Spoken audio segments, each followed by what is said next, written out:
And then you go try it once or twice and it doesn't work out the way. And you're like, oh, I failed. It's not good. And you're done. It's like, no, if we thought like that, this would have never happened. Like we had to fail so many times before we really found our path and figured it out. Yeah. Get up, move, go practice, go do it, go suck. It's part of the process.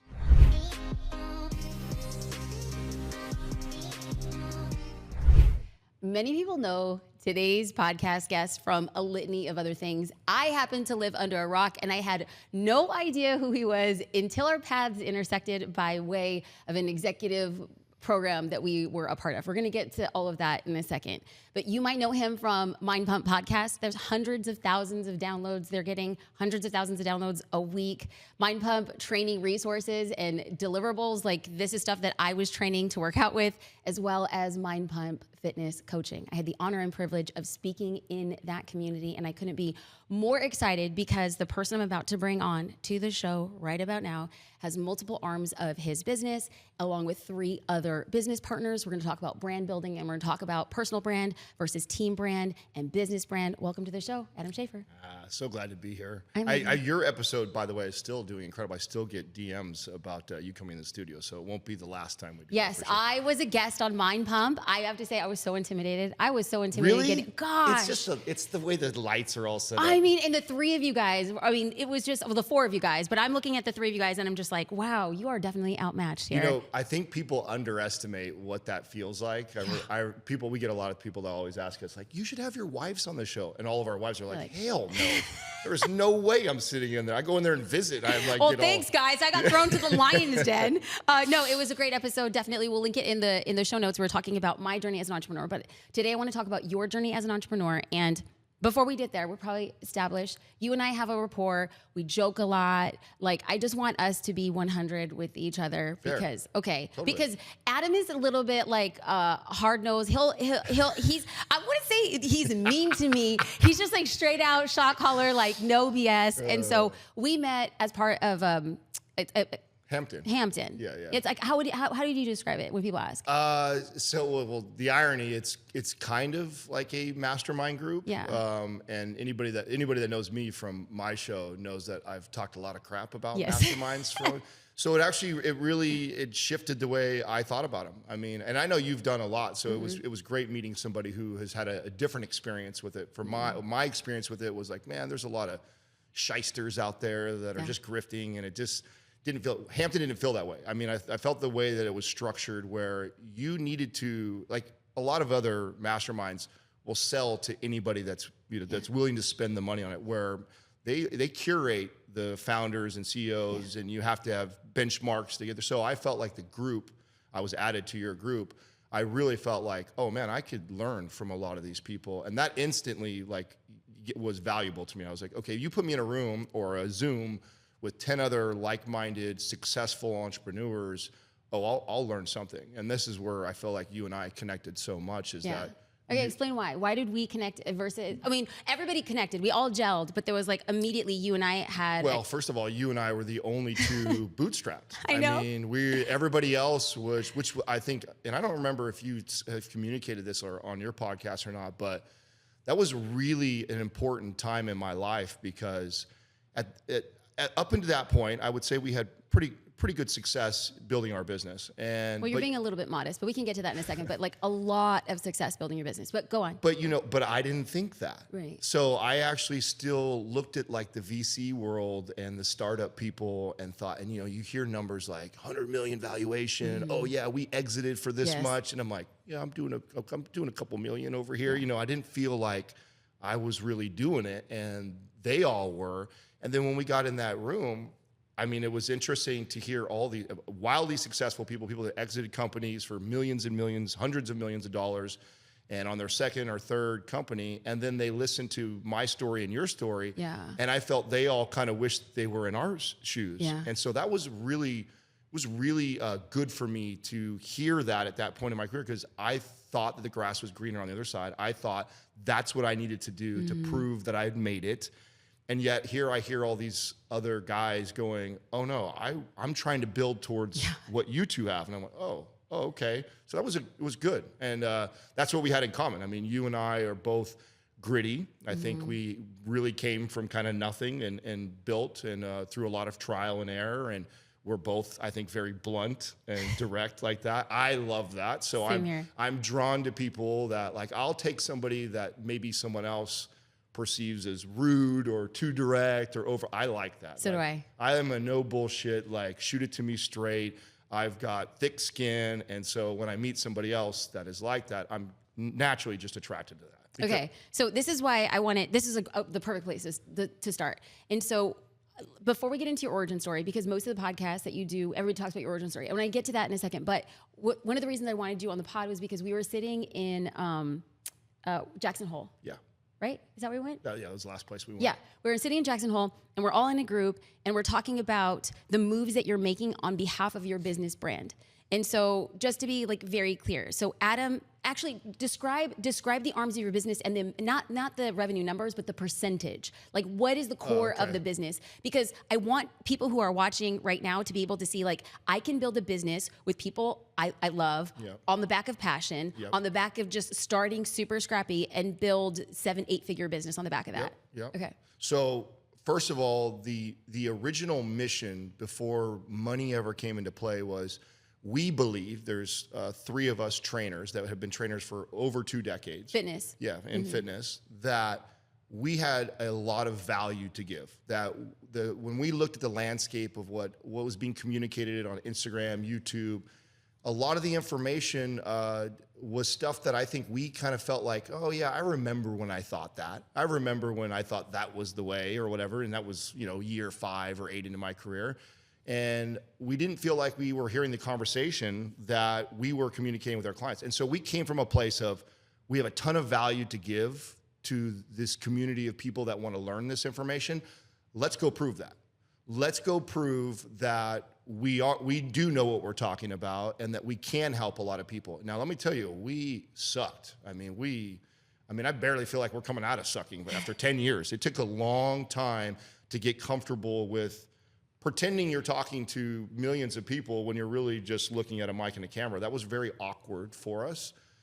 And so we began to do that. And as we thought, the information, even though it was terrible as far as the choppy, delivery. Yeah, choppy. And we were cussing a lot because we were nervous, but you would walk away from every episode going like, oh, damn, I didn't know that, or that was really valuable. And that's kind of what we hung our hat on, was like, we'll just keep doing this and see if we can grow an audience and actually grow a community of people that want this information. And so that was the mission. And we did that 3 to 5 episodes a week for well over a year, not trying to monetize and watching it grow. Download was just, and it started with hundreds. And then it became thousands and then tens of thousands. And when we started reaching the tens of thousands of followers, we started to realize, okay, we're on to something, we got something. And then really it was, okay, and I should back up a little bit, because people ask a lot, like, well, when did you decide to monetize? And if you say you didn't do it at first, like why did you do it? Well. Okay, pause. I want just before we get into the monetization conversation, I want to give the framework that you had just said. First, you had a belief. There's this belief that we, as a group of people, have value to give. Yes. So for somebody who's watching and you think yourself and or a group of people have value to give, step number 1. Step number 2 is we have to prove a hypothesis. That's right. Like, we think we have value to give, but we're not sure the market's going to actually perceive it as to be valuable. Yes. And so then you did the awkward reps of just doing the work without expectation. Yes. So 3 to 5 episodes a week of a podcast. Yep. Ghetto as all get out. I've seen those early episodes. Oh, They're just rough. They're just rough. Sound was rough. Lighting was rough. Our communication was rough. But in every episode, you would, if you actually stuck through it, you would walk away and go, oh, I learned something. I learned something. Yes. Okay. So if you're watching and you're wondering, can I build an 8-figure business on the back of providing value in the form of a podcast or content? The answer is there's proof here. Yes. Now, let's talk about the monetization. You've been doing it how long before you guys decided to monetize? About 1.5 years. Okay. So we've got hundreds of episodes uploaded for free by this time. And the only reason why, like we kind of all said, I'll never forget this day. We all walked into the little 300 square foot, smaller than this room we're in right now, like when we first started.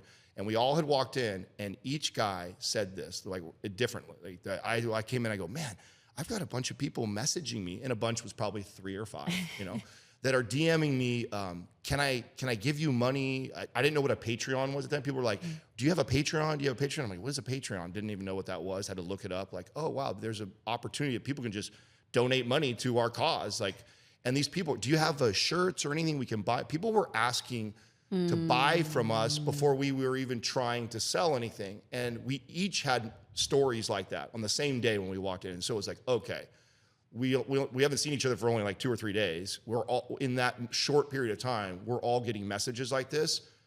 I think it's time to offer something. And why I think this is so important is that so many times people think of their idea of how they're going to make money and they try and build their business around that. And I just don't think, at least for me, that's not the pathway. It was go build a community, and you build a community by providing value to others.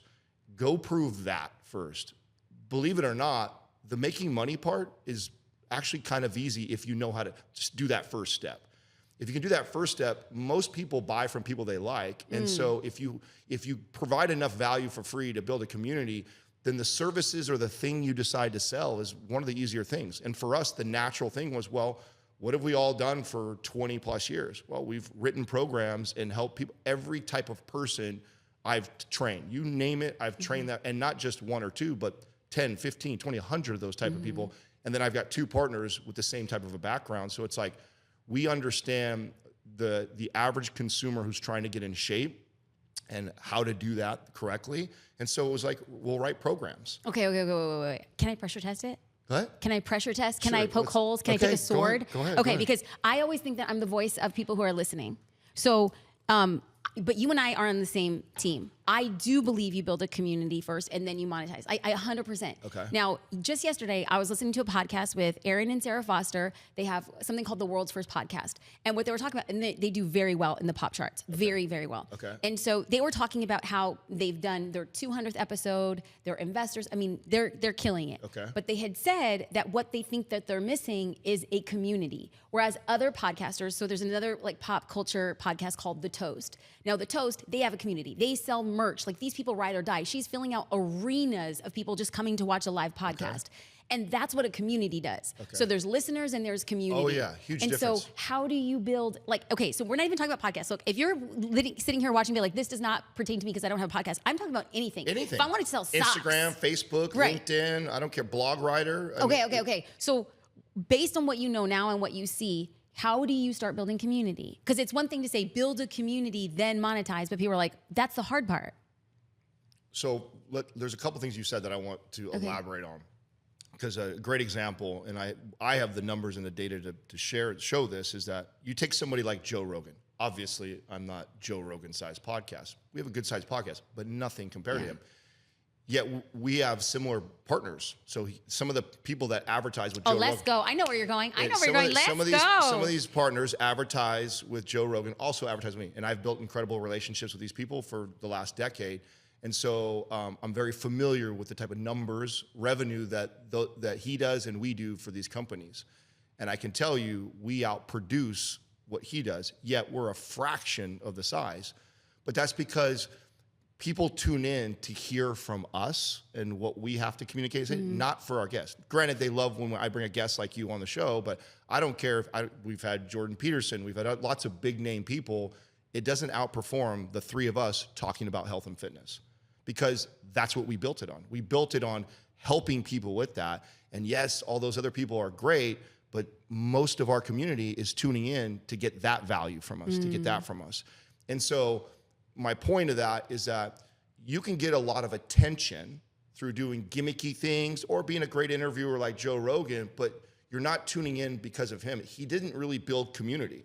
He's a great podcaster. And so there's a huge difference in getting attention and then building community. And building community means you're providing value and you're serving others. And so focusing, I would rather build value and service 100 people than have 100,000 people just paying attention to me. That's how much more powerful serving a small community of people that you can actually help and provide value to versus just lots of people are paying attention to me. That's so good. And now I've learned a lot of this over 10 years. I didn't believe that or know that until I had enough people with millions of followers come into my studio and then get the opportunity off camera to talk to them about business and revenue. Right. And so many of them were struggling and they didn't have a real business. They had a lot of attention. They were famous. If him and I or her and I walked down the street, I wouldn't be recognized. They would. But if you looked at our business versus theirs, it didn't even compare because they hadn't built a business. So to your point or your question is that building a community is literally just servicing a group of people that you can provide value to. And it doesn't need to be that big for it to be really successful. Yes and amen. Yes. Okay, good. So we talk about that, and then I do want to point out this totally as a side note. When I was at the studio, I flew up for the podcast, and Sal had just walked out of the front door, and I was walking in, and unbeknownst to anybody, there's a woman who's walking by, and she looks at Sal. She's like, "I know you.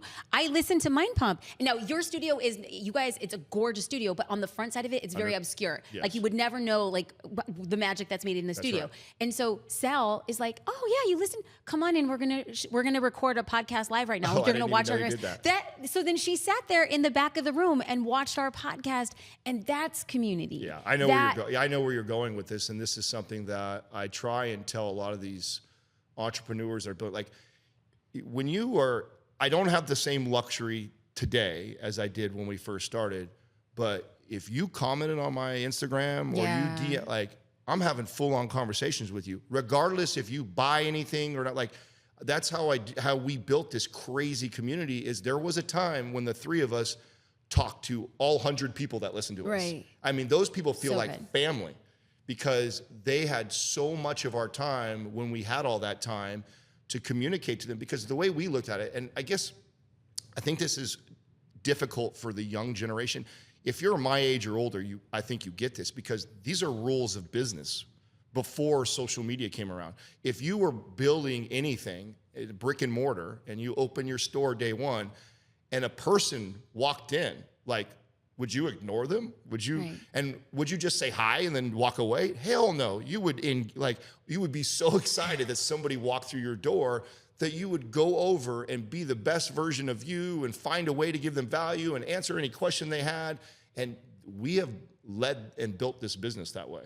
Yeah. Because that is what builds a strong foundation, a strong community. And then there comes a point where it gets very difficult. And we talk in our meetings, this is stuff we talk about to our staff and our team, is like, hey, we need you guys to be an extension of us. If you see somebody commenting or you see somebody on the street that do not just ignore, talk to them, help them, bring them in, bring them to me, let me talk. So I think those values are so important when you're trying to build a community versus what I feel like I see a lot of today, which is just trying to get attention. Because by default, if you do have millions of people paying attention to you for whatever thing you do that's gimmicky and gets attention, I mean, I guess you could sell some t-shirts and make a few $100,000, which somebody might be going, oh my God, a few $100,000. Yeah, but for millions of eyeballs on you, when all you would need is a few thousand eyeballs on you that are your community to do significantly more revenue than that. So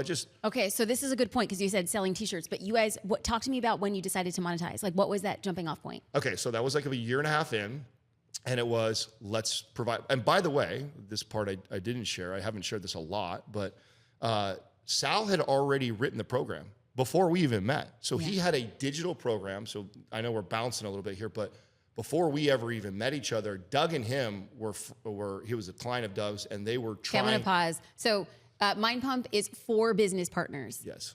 And Sal and Doug were co-partners, business partners. Yes. And Adam and Justin were homies, partners. Yeah, Justin and I were building an app, and Sal and Doug were building a digital program to sell online. Okay, so I want you right now just to kind of start thinking, what am I doing or creating that's in alignment perhaps of other people that were together, we create more value than us independently? So that was the original idea. We actually weren't going into business with each other. We originally were like, hey, we have this thing, this app. You've got this digital program online. they already kind of gone out to the internet and tried to sell. And they had sold a handful or whatever over the course of like a year. And they realized like, oh, this is not going to be as easy as I thought it was going to be. Justin and I were building an app. I knew that, hey, when this app is all done, I'm going to need a community to at least start using it.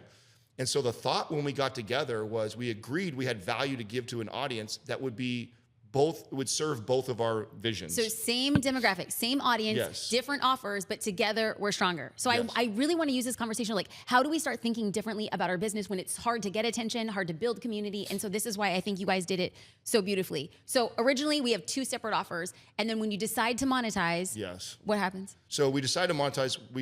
And just to seal that or close that door, like I quickly realized the app world was horrible. It was bless my heart for getting into it. Yeah, anybody who does it, I have a tremendous amount of respect for anybody who can even finish the project because I had spent so much money, and I quickly realized this thing that we were building, this Mind Pump podcast, had so much more potential that I was willing to walk away from almost $100,000 investment. That's how powerful I knew where we were going versus what I thought we were going to do. Which is also why I love to tell people like, love your ideas, be passionate about them, but don't marry them. Be open to pivot and change, because I thought I would be selling an app today, like that nobody's even heard of. And I was willing to walk away from almost $100,000 that I put into it because I now had a more clear vision of like, oh, this is the path. Let's keep doubling and tripling down on this, building this community of people we're serving, and I'll come up with what we're gonna sell. And now luckily, Sal had already created a digital program. He had already written it, it was already done. And he decides like, okay, let's use that. We all agree. I think this is a perfect product for us to sell. And because none of us were making any money, that was the point where we all said like, should we just do this together? Like, I mean, we built the podcast we agree this podcast thing is more powerful than our other 2 businesses by themselves. Let's just do this thing together. And so we kind of put all our money in the pot, which was nothing that time, $1,000 I think is what it was. And we go, okay, let's build this together. We launched a program, and I always like to communicate this too, because it wasn't like I was rich overnight. I mean, we sold like a few hundred. I mean, but a few hundred, the program cost $117. Do the math. 4 guys, divide that. Like, we weren't quitting any of our other jobs. You know, it wasn't that kind of money, but it was enough for us to go like, okay, we're on to something. Concept. Yeah, we're on to something, and let's keep going this way. And then again, it went back to let's keep building this podcast. And so there was the first year, no money. Second year of monetization, only thing that we were selling was that one program, and building the podcast. And it was still not enough money for any of us to walk away from our day jobs. We all were still, running a studio, training clients. Like we had other businesses to keep us afloat. But we were starting to really pour ourselves into this. And so it wasn't until year 2 of monetization that we all looked at each other and went like, okay, I would have walked away sooner. But I also was the single guy with no kid. I had no kid. Did I have a mortgage at the time? I think I had a mortgage at that time. But I was a single guy, no kid. They both had families and a mortgage and way more overhead than I did. And the reason why I wanted to go then was because I think there's something to be said about putting yourself in a corner. I think that if you have this, I have this self-belief about myself, and I do have this self-belief about my partners, that the best version of us comes out when it's the scariest. I hate that. I agree. It's so true. I hate that. And I agree. It's so hard to go towards that. It's natural for us to go. I mean, it's like see a lion, go the other way. You don't go towards it, right? Right. But the truth is, the greatest fight in me is going towards the lion. Why do you think that's the case? I think it's because it puts you, life or death is probably a little exaggerated, but it kind of, in life or death of the business, it puts you in that. It's like, I'm all in on this. It can't, it's got to work because I need to feed my family or I got to pay my bills. And so there's something to be said. I think all of us, even myself, anybody, we can always give a little or do a little more. But we always leave a little something on the table. Even when you're hustling and grinding, there's a difference between hustling and grinding to make it versus hustling and grinding to live. And when you're hustling and grinding to live and survive, I think the best part of you comes out. The best fight in you comes out. And so I still and by the way, I still think when I look at 10 years now that's gone by and lots of great success, I still think our Achilles heel is because we did never push ourselves to that. I think there's another gear that we all have, but because we kind of waited until we were comfortable to do it, we tend to do that in the business. And not to bounce all over these stories, but there's been very pivotal moments in the business where we had to make decisions of like, okay, things are slowing down, or we're in the middle of that right now. And we drug our feet because we've been comfortable. I knew 2 years ago that we needed to make a move. In fact, when Hampton started, I was already communicating it to you guys and my peers, and that took way longer than it should have. I think it took way longer because we were comfortable. I think if it was do or die, or hey, if you want to pay your bills, we got to solve this thing now, there would have been more urgency. And so it's all worked out, but I do think that there's something to be said about throwing yourself in that fire, especially if you got that self-belief in yourself. Okay, I agree. Now, when you go back to that and say, I'm ready to go all in, we've monetized. So this is year 3 of the podcast, but year 2 of monetization. Correct. And so when you flash forward to today and you look back, like I want to show people what it could be, like what content could be in somebody's life. And so from my outsider's perspective, so I'm going to say what I think your business is and the arms of it, and then you'll go back and like tear them apart. Yeah, go ahead. Okay, because I haven't done a good job of telling you that yet. No, not at all. I have all the details because you and I go deep. And so I want to come here and I want to talk about how one of the most mind-blowing things for me is about a year, oh my gosh, it was a year ago. I called you with my COO and I said, Adam, I don't know what's going on with my podcast. It's costing me so much money. It's costing me so much time. I love the podcast so much, but it doesn't make any business sense. Yeah. And you had said, do it your own way, with a lot more choice words. Do it your own way. Give a big middle finger to anybody else. Pull out some partners and just say, I want to work with you. Yes. And here's the thing, because you know how you said, I waited too long because I was comfortable? Yeah. That's what I did. So here we are, a year later, and it took me so many months to move.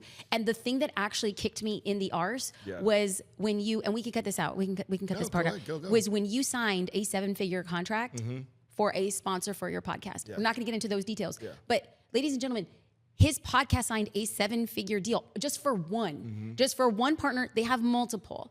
And I think to myself, that's what it can grow into. And it was this thing where you had said, and I don't know if I had enough confidence in myself or enough confidence in the show, and you said, Jasmine, we started reaching out to partners when we had just a few thousand downloads. Yep. And we were able to outperform. And I heard you, and it made sense, but I didn't listen. And then a couple months later, you're like, okay, so we signed this 7-figure deal for this one sponsor, in addition to all the other revenue streams that you have in your business. So those revenue streams are going to be, you have podcast sponsors. Just one is 7-figure. Yes. Just one of them. We have about 25 partners. Thank you. Yeah. Thank you. They're not all that big, but we do have 25 partners, and all of them are 6 figures or above. Yeah. So, okay. It's a nice piece of the business. So that's a nice piece of the business. Then you have like hundreds and hundreds of digital training programs for people who want to better their lives. This is fitness training programs. So that's another multi-7-figure revenue stream. Yep. And then you have a training for trainers who want to build businesses. Correct. Yes. Is there another arm of the business that I'm not seeing? Yeah. So since you and I have talked, we've built a in-person and virtual coaching business for clients. So I now have 5 trainers that work underneath us who actually are coaching people one-on-one. That is the newest leg and arm, and only been monetized for 2 months now. And it's already, the first month it did 6 figures. So it'll be a 7-figure revenue stream by the end of the year for sure. So that's the newest arm. Okay, so we can do back of the napkin math. This started, now this is on the back of 10 years, 10 years of work and 10 years of showing up. How many podcasts are you guys dropping a week? 5. So you're dropping 5 podcasts a week right now. So you started at 3 to 5. You're currently at 5. You build out multiple 7-figure revenue streams to build an 8-figure business. Okay, so we're doing all of this stuff. But there's somebody at home right now who's getting in the way of creating the content when you had said we were awkward and it was bad. Yeah. So how do we speak to those entrepreneurs to say, like, this is the future, like this is possible? So I know it's cliche to say this, but it to me, it's so important. I mean, this will be one of the lessons I teach my son is to become a master in anything. They say it takes about 10,000 hours. And so we literally were not focused on anything but that. I know how long it took me to be what I considered a master trainer. I was a trainer for 5-6 years, training hundreds of clients, and still didn't think I was very good. It wasn't until like almost year 10 did I go like, okay, I know what I'm doing. I'm really good. Long time. And so because I understand that, and I know that this podcast thing is totally new to me, even though I'm talking about something that I'm comfortable with, this is way different and scary and uncertain, and I suck. And so it's like we had like blinders on. It's like the reason why we chose 5 episodes a week is not a strategy other than get to 10,000 hours. That was, and so not only are we shooting 5 of those a week, we're also shooting clips for YouTube. We're shooting clips for like any chance we can get to sit down and practice. That's what we're doing. And that's, I didn't hire someone who taught me how to do podcasting and later on we hired people to sharpen our skills, but it was literally like, get out there and do it. You're going to learn so much along the way of failing. And as long as you're comfortable with that word, that failing and getting back up and doing it again. And I'm a huge fan of make peace with the worst outcome and go. It's like, what's the worst? I'm going to spend a year making all these episodes and we don't make any money. Okay, so what? I'll have been better. And at that point, I can look back and go, okay, do I want to keep doing this? And that was the idea, was just go get better, go get good at whatever it is you think that you can do for others. And so you may be sitting at home right now going, okay, I have this thing I'm passionate about and I'm good at. Like, okay, cool. Go help people, go show people, and expect to suck. Expect they don't care at first. Expect that you won't do it right. That's part of this. And so if you understand that, then your greatest advantage is the fact that you do have time right now, that you don't have a business, that you don't like go all in on that. Like do it as much as you can, practice as much as you can, get in front of as many people as you possibly can.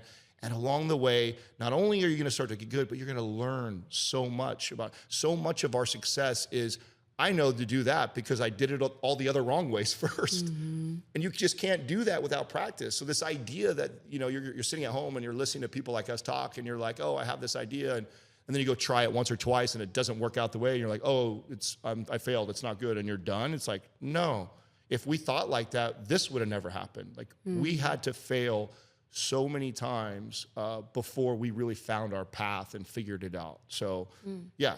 Get up, move, go practice, go do it, go suck. It's part of the process. I mean, I love it. That to me right there was like a social media clip. Like that little like Adam Schafer rant was like, heck yes. Yeah. Okay, let's clip that up. Yeah. Okay, so one of the things that we were talking about in Jackson Hole that I wanted to bring people here to is there's a trepidation, and I feel it too, and you and I have even spoke about it. We're sitting on the couch and we're talking about our personal brands and how they're so attached to the business. So each of the guys of Mind Pump have their own personal brands, and then there's the Mind Pump brand. Yeah. And we always think to ourselves, okay, do we have to be on the treadmill? Like, are we building out our personal brands and they're so good and so successful, but when we stop showing up, then the business stops? Yeah. And so we've been having a cool conversation around Mind Pump and like, what do you cast the vision? So somebody's watching and they're like, I don't know if I want to do this for 10 or 15 years. And you're at that point, 10 years in, so much success. What do you see the version and the vision of the business living on outside of just you guys constantly showing up? I don't know if you realize what a great transition that is from the last conversation, because complete transparency, I don't know what I'm doing.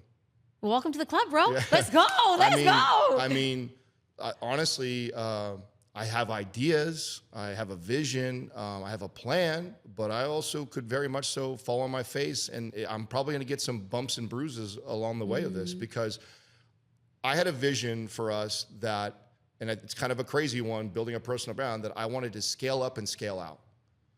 And I had that since day one. Like, I knew I wanted to build this brand that was obviously around us and provides incredible value to a large community, but I also didn't want to get stuck doing the thing forever. And so in the back of my mind, every time I make a decision in the business, I'm always thinking about that. Like, okay, yeah, this makes more money, yeah, it helps the business, but is it working towards my other goal of scaling out also? That is probably the most difficult thing that I'm doing right now, that I'm always working on, because we've reached a level of financial success that is already hard to keep it going. We hit 10 years in a row of growth. We've not ever taken a step back, and that hasn't been easy, especially the last 3 years. And so I'm in this year right now where I am not on pace to outperform for the first time ever. And that is a huge burden and stressful and challenging, all stuff I love, but I'm uncertain of what that is going to look like. But I still use that as my, the lens I look through when I go, okay, here's a direction we go. Hence also why I really moved into this trainer side. I've always known that's not the most profitable. It's not the best margins. It takes a lot of people and a lot of work to make a little bit of extra money, but it's actually one of the better ways for me to remove myself. I'm not needed when we're servicing probably, I don't know, we're about 150 people in our community now that is getting one-on-one coaching from my trainers where they have day-to-day contact with these trainers. But I don't have to do anything with that. I mean, I do things like pop my head into the video and say hi and do stuff like that to, a lot of these people are obviously listeners and fans of the show. And so it's a way I can add a little bit of value to what they're currently doing and help my trainer. But for the most part, I'm not really a part of that. I mean, other than providing the community that they can serve, it's allowed me, even though it's a smaller, growth trajectory with the margins, it's another way for me to step out. Back. So that's one of the hardest things right now is because I do understand the things that I communicated when we first started. Like, man, when you first start, you're building brand, you're building community, you better be talking to everybody. And so there's a plus and a minus to that. The plus is you will build it doesn't even have to be huge, a very strong community of people that could provide a very good livelihood for you. But then it also is like, those people want you because they love you, they like you, and that's why they're here. That's why they're spending money. And so how do you then continue to do that, but while you also kind of back yourself out of it? I mean, complete transparency. I'm not an expert at this. I'm figuring it out as I go. And I probably make mistakes. I will make mistakes. And so, but that's a major vision for me right now is, can I continue to sustain this kind of growth while also removing myself from a business? It's probably, I'm sure there's probably somebody who's far more wiser and successful than that's going, you're an idiot. That's not going to work. If you're that person and you're watching the show right now and you think Adam's an idiot, send him a DM and give him some, yes, give him advice. I would love to engage with you. I would love to argue with you and see where poke holes in my ideas. But that's what I'm trying to do right now is because there, and you know this better than anybody. It's one thing to prove that you've got the value and you can build a community. And then it's a lot to continue to come out, show up and serve that community day in and day out in order to keep that sustainable business. That is probably the other side of the, building brand and community and building it around yourself that is challenging, that not a lot of people talk about because it's hard to do it. And who are we to complain? Oh, you have such a big business that people want you all the time. It's like, well, do that for a decade or two. And then, maybe you want to do some other things that isn't around that. So that's. Okay. So I did a business training program for Latino entrepreneurs at Stanford. Okay. And when you went in, the first thing they had anybody do was what they called a postmortem. And they said, you're going to have to look back and say what killed the business. Ooh. And so if I asked you right now, 5 years from now, Adam is looking back at Adam of 2025. And I killed the business? And not that you killed the business. What would you have had to do to keep the business alive? What right now do you have to do to keep this business alive? And so I'm asking because I'm right here with you. And I'm just like, what am I going to have to do to keep this business alive? So that it's like, wow, we could predict the future. And somebody who's watching right now can be like, that's the cost. I'm going to count the cost, and that's the sword I'm going to die in. So this is a cool way to frame this because I not in that exact way, but I think like this a lot right now. And what I think is what I need to do is the same principles and core values that we built this on when there was 100 people paying attention to us. I have to instill that in my people. My people, which I feel I'm so blessed right now, the way we hired. We really court and date someone before we put someone. The trainer business I'm telling you about, I have so much business there that it could overnight be doing 5-10 times the revenue. But I'm very slow to get there because these people are now going to represent me to the fullest because I hope one day they are the brand. And nobody knows this because we don't promote this, but all these trainers are doing all the things that we do. So they're building their own Instagram, shooting the cameras. They're nervous as hell. They're terrible doing it. Obviously, me getting on and communicating that message would do better, would go more viral, get more attention, but that's not the vision. The vision is, can I get them comfortable enough to do the same thing and inspire them to want to do it, get excited about it, and take them along that journey? It's going to be a long road. I know how long it took me, but that's okay. If I'm really going to scale out of this and keep it going, they are the future of the brand. And so I am putting a lot of me and my partners into these people that we are growing and developing. And so that to me is what will carry this on beyond me, is they have to. And I love it because, we tried a little bit of hiring about 1.5 years ago.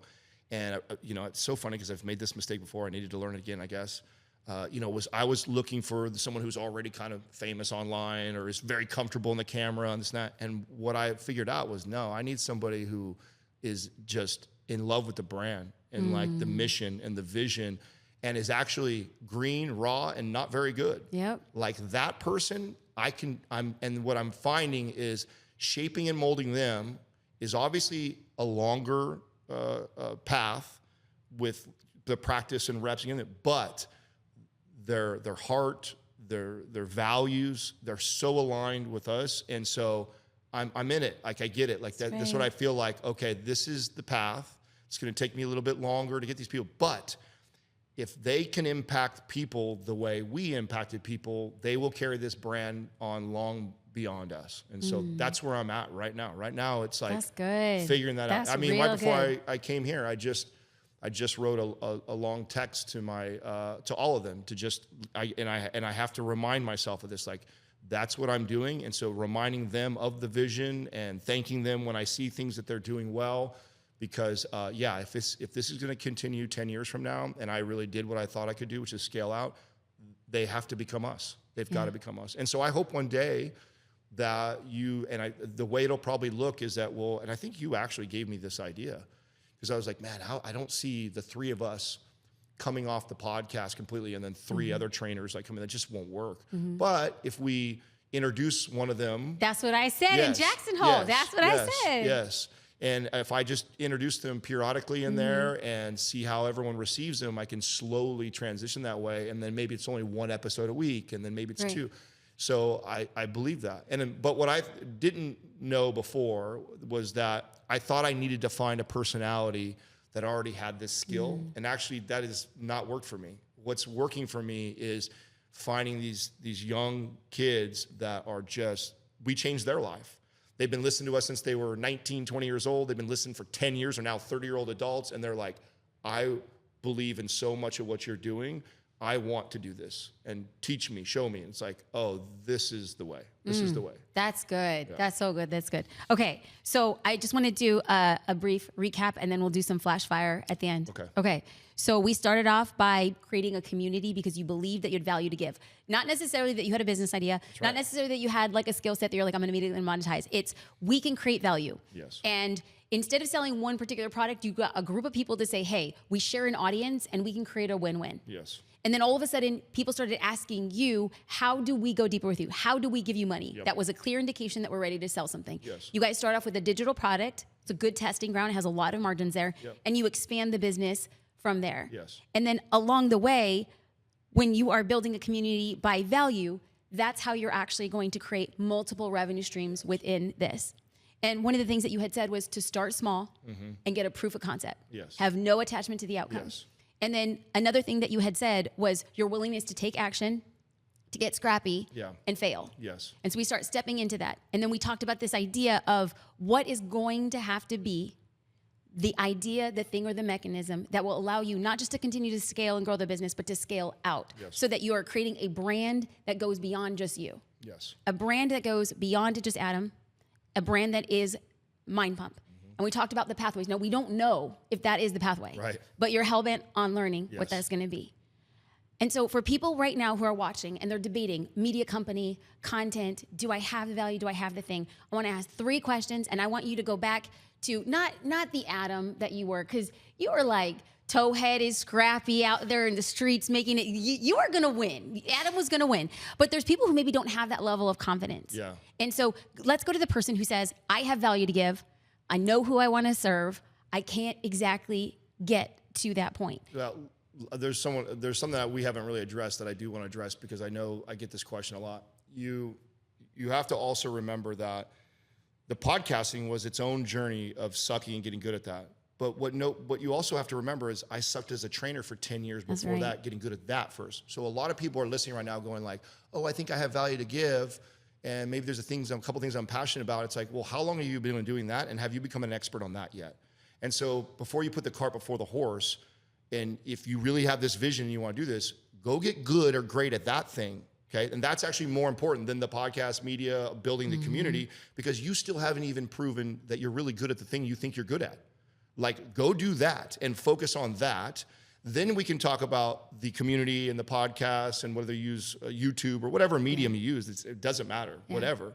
But there's a lot of kids that like, oh, they hear the podcast. They're like, oh yeah, me and my buddies will start a Mind Pump podcast. And it's like, well, bro, you're 20. And the thing you're trying to provide fitness is value because you've been a personal trainer for a year or two. Well, what you're skipping or forgetting was that I sucked as a trainer for 10 years first. So, and I don't want to discourage someone who's like, oh my God, so you're saying this is 20 years away from me? Well, I don't know, maybe, but I really sucked. So like, I see people way more talented pick up what I took a lot longer. So it may not take you even a fraction of that. Like I wasn't good in school. I came in this not very educated. So hopefully I can inspire somebody who's like really discouraged, who thinks like, by all means, I shouldn't be doing what I'm doing. So that's my point. Somebody else could probably take a similar pathway and probably cut the time in half because they're smarter. They came in with way more education experience, whatever, or they're more natural at some of these things. But that's the part that a lot of these young entrepreneurs miss, is they see the fame, the attention on social media, and they want to skip right to that part. And the reason why this is a bit convoluted is because there's people that are getting a lot of attention that are doing gimmicky shit, or they're trendy or whatever, but they're not really providing value. And that's different. We have to like learn as a young entrepreneur that's wanting to do this, you have to learn how to tune out just the flash in the pan attention, because that comes and goes and it changes every month. What's the new trend or whatever. You need to look at people, and I think you're a great example of this, because by no means do you have tens of millions of people paying attention to you on Instagram, but let me tell you, your community is engaged, and everybody that is following and listening to you is listening to you. They are there because they want to learn from you, because you provide value. And those are the type of people you need to pay attention to. Find the people that don't have millions of followers. Find the people that have maybe tens of thousands or maybe 100,000 followers or so, and they are talking to their community and they're serving people. There's so much more for you to learn from that person than the kid who figured out what song to put with what background, to put with what gimmicky dance to like get attention. Like, that doesn't mean shit in business. That doesn't mean anything. Like, so pay attention to that. And so I think it's important to the kid that wants to do this similar path to understand that you need to first prove that you have something valuable to give. And you can think it, but it's another thing to like really know it. And if you don't really know it, then go put the reps in. Go fail at it, go suck at it, get better, get better, get better. Now, what's cool today is you can probably do that simultaneously while also practicing the new things. Right. So you can take, that's right. Yeah, so you could take the thing that I segmented, sucking for 10 years as a trainer, get good, and then go 10 years, and you could actually do the both of them. You could kind of suck as a trainer and practice. I mean, the example of that is what I'm doing with my trainers. I'll tell this audience so they know it's San Jose. Oh God, I'm going to mess this up. San Jose Trainers Mind Pump. Maybe somebody can look that up. It's something like San Jose Trainers or Mind Pump. If you search that on Instagram, you'll see. We don't tell anybody about it because we don't want it to be public yet. Yeah. It's really serving as a tool for them to practice. And so here are a couple trainers who have the same drive and vision as we had that we're allowing to practice. And so they're getting good at their trainer skills while also getting good at this. So hopefully that's good. I can accelerate everything that I had to go through over 2 decades in less than a decade because I can show that pathway. So go do that first. I know I went off on a tangent there, but I know there's a person that is thinking like, oh, cool, I'll just go do the podcast. But then they still haven't even proven they really have something valuable, or they know what they're talking about and whatever expertise. And hey, if you're 20, you're not supposed to. Yeah. You're only 20. You're supposed to like go figure that thing out and go practice it and get good. So do that, like get moving. I think the things that drive me the most crazy is the younger generation that is sitting still and asking all the questions but not taking action. Go take action, even if it's not a generation thing, homie. It's not a young generation. It's just it's like a belief system. Like I see this in 20s, 30s, 40s, 50s. I see it in people who, okay, so that tangent was money. Like that is the 100% needed to be said. But now let's flash forward. You bought a gorgeous new home, NorCal. You have, I don't know, like an 18-car garage. All of your performance vehicles. Okay. You're collecting them. Now put yourself in the future. Okay. And Max, your son, is coming to you and says, Dad, I'm ready. I want to do X. It could be business. It could be anything that he says. Yeah. What are you telling him? Like beyond business. Ooh, I love this. So Joe DeCina, founder of Spartan. Do you know who that is? I am. I do by name. Have you interviewed? You haven't interviewed him? No. Oh, that will be such a fun interview for you. Okay. He's just a brilliant entrepreneur and gritty, came from nothing like us. Okay. Incredible story. He told this story one time. He took his son to meet the gold medalist Olympic wrestler. Forgive me for not remembering the guy's name. I don't know. That wasn't the point of the story. And he took him to his house to meet his father and meet this Olympic. And the father took him downstairs into the basement where it was all mats for wrestling and practicing. And on the wall were all these check marks. And it was 1 hour, 2 hours, 3 hours. Every hour that he put into his craft, he documented on the path to 10,000 hours.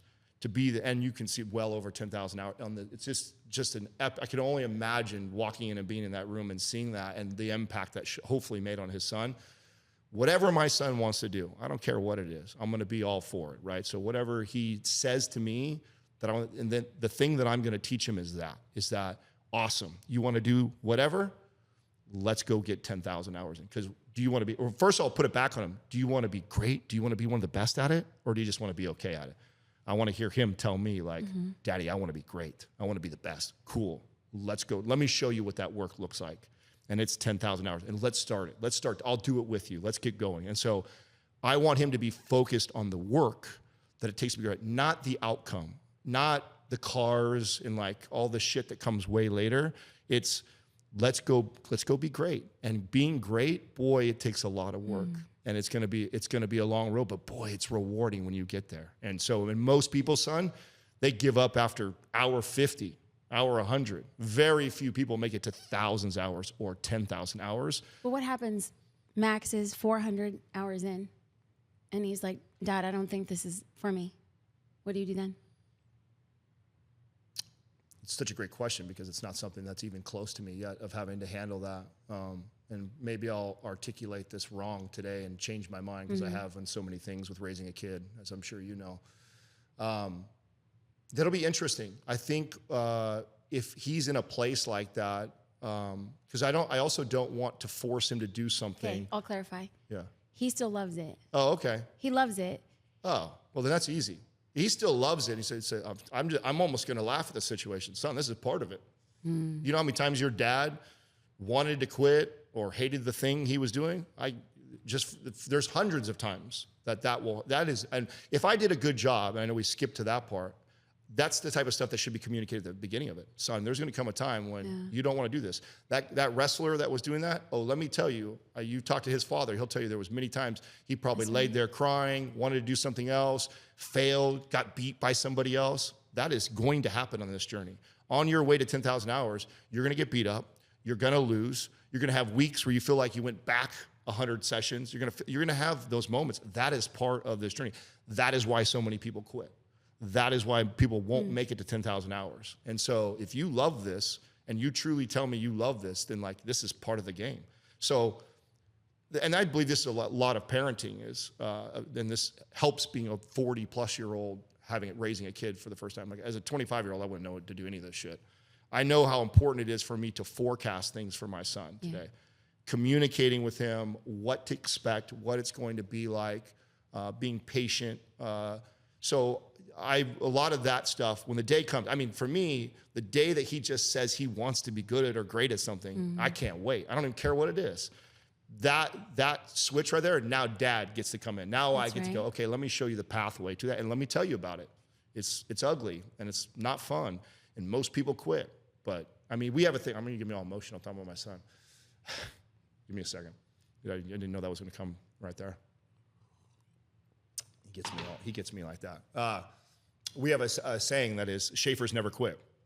And so my son, he's already had things in his life where he's been challenged with, and he already says that mantra, so he knows. So that if that day comes and he's telling me, the thing that will be hard is if he's decides after those 400 hours, like, it's not for me, I don't like this anymore. That'll probably be a hard conversation, because I'll have to decipher, is he saying that because it's hard right now, or is he saying that because he truly doesn't like this anymore and sees a different path? So that, as a friend, can I speak truth? Yeah. You have done such a good job with your son, and you've done such a good job with communication, that when he tells you that it's not that you will ask the right questions, and you will trust that your son will know. I think so. You are going to ask those questions, and you're going to know. I hope so. I hope so. I know it. Yeah. I know it. That's why it was a hard question to answer in an interview like that, because it's like, Yeah. well, man, would my son say that? And it's hard because like he does it now. Like, because we've had that conversation, he'll have moments where he starts to get emotional. He's crying. He's challenged with something, and I don't even have to say it anymore. Like, he says it to himself, and so it's like, if I do a good enough job, hopefully my son, when that moment comes, we'll know his truth. Yeah, we'll know the truth, and no matter what I say, like, I've already taught him what to expect and things like that. So good question. Hard for me to think that far ahead. It was beautiful. It was beautiful. Ladies and gentlemen, the passion that you hear in Adam's voice about not just fatherhood, but about building a business. If you guys notice, there was a parallel in what he was saying. What the advice that he's going to give his son is the same advice that he's giving you right now. And he initially had said, oh, what I see in a lot of like young generations. And I actually don't think that that's it at all. It's anybody who's watching who wants to do something great. We have to ask ourselves, are we willing to put in the 10,000 hours? Because if we're not willing to do that and want to quit, feel like we're regressing, want to do something else, want to throw in the towel, become comparative, that is part and parcel of what it is that we pursue. And so I want to say thank you for coming to the show. Thank you for speaking your truth. Thank you for just repping like bootstrapped people, like, roughneck brothers out here just turning it up and doing a big thing and showing what's possible for people. Like, what you have done has changed the game for so many people. And right here in front of the audience, I'm going to say thank you for changing it for people. Where do people go to connect with you and Mind Pump? I tell you what, not enough people use this, and I think it's such a cool tool, is go to askmindpump.com. This is our AI tool that we built, I think 5 years ago, and it's really cool. If you have any questions related to health and fitness and you type it in there, not only will it kick off an answer like you're communicating to me, it'll also show you clips where we've talked about that in length. And I always tell people whenever you're meeting me for the first time or hearing me for the first time, like, don't go buy anything from me. Go take advantage of all the free, valuable content that we've created. Go suck all that up. There's so much of it, and hopefully we can make an impact on you without you even spending $1. I love that. And here's a side note that I didn't even think I was going to bring up because it's totally tea. So he says go to askmindpump.com, which is what I did. And so we've been friends now for a couple years. And when we were in Jackson Hole, we're out on a hike, and I was like, Adam, I'm trying to stay healthy for a long time for my baby girl. And I want to build muscle. I want it to be lean. I want to cut some weight. And I was like, so tell me.